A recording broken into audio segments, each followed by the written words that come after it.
IG Sindh और दीगर police अफसरान के कड़े लम्हात का आगाज 23 मई से हुआ, जब जुल्फिकार मिर्जा की अदालत आमद पर सादा लिबास एहलकारों ने उनके गार्ड्स और सहाफियों को तशद्दुद का निशाना बनाया। नकाब पोश एहलकारों ने गार्ड्स को लाते और घूंसे मारे, सहाफियों के कैमरे भी तोड़ डाले।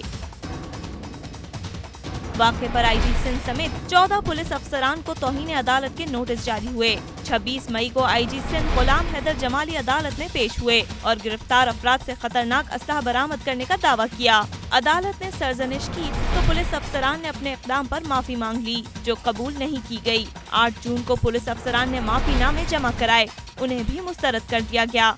अदालत ने रिमार्क्स दिए कि आईजी सिंध वर्दी वाले हैं, उनसे कैसे गलती हो गई। केस में आईजी सिंध को कई बार मोहलत दी गई, मगर वो अदालत को मुतमईन न कर सके। 12 जून को केस पर फैसला महफूज किया गया, जो 18 नवंबर को सुनाया गया। अदालत ने तफसीली फैसले में रोलिंग दी कि इस तरह से माफी ऐसी नौयत की तौहीन को खत्म नहीं कर सकती। 25 नवंबर को फर्द जुर्म आयद करने के लिए आईजी सिंध को बुलाया गया, मगर मामला 1 हफ्ते के लिए मौखर कर दिया गया।